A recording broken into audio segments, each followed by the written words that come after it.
Okay, so part of my role is to manage the operational resilience and search service in North Central and East London. And that service is designed to support local systems in managing pressures to enable acute trusts to be able to carry on delivering safe, quality services regardless of the amount of emergency pressure that's there in the system.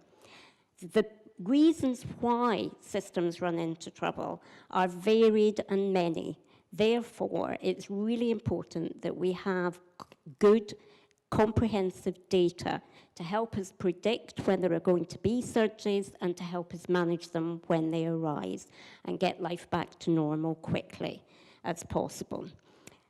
Over time, the amount of time that has gone into collecting and reporting data by the search team has increased a great deal and has really brought into question how much capacity they have to deliver the other added value elements of their role, i.e. actually taking action that would help the system get back into balance or monitoring the actions that others are taking to do so. And sometime last year, early part of last year, Stephen Meachin, the Associate Director for the service, was concerned about this and thought, how can we do things differently? And he had the idea of developing a tool that automated and streamlined the data collection and reporting function. Also enabled us to add different kinds of data to what we were looking at and to improve our analytics capability in terms of analysing the data. The team could describe what was required of the tool, but they didn't have the skills to actually build it. So Stephen approached the IC team development team, and together a partnership was formed that between them created the tool, now known as SMART, the Surge Management and Resilience Tool. Not only has the tool dramatically reduced the amount of time for reporting for the search team and our on-call teams at weekends, but it's really done the same for the trusts themselves.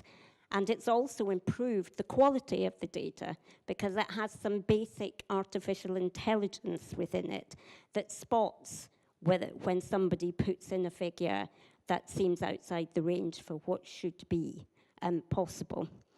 It also allows us to focus on particular patients, groups that have difficulties in the system, like mental health patients who have some of the longest waits in A&E, and monitor their waiting times and intervene to reduce them. Inpatient repatriations, a really big issue in London, the time it takes patients to get to specialist units from DGHs for treatment and back again.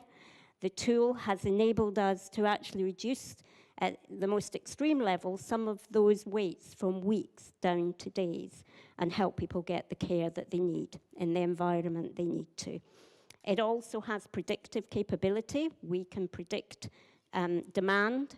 It has trending capability that lets us look at the common themes and issues that are arising in systems and help the urgent care boards prioritize where they should focus their efforts in terms of longer-term system redesign and service redesign and commissioning.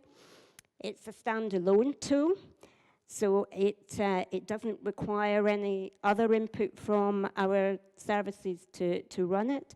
It's very competitively priced, and once we've embedded the full functionality across NCL and NEL areas, we will be going out to market it actively with the rest of London and beyond.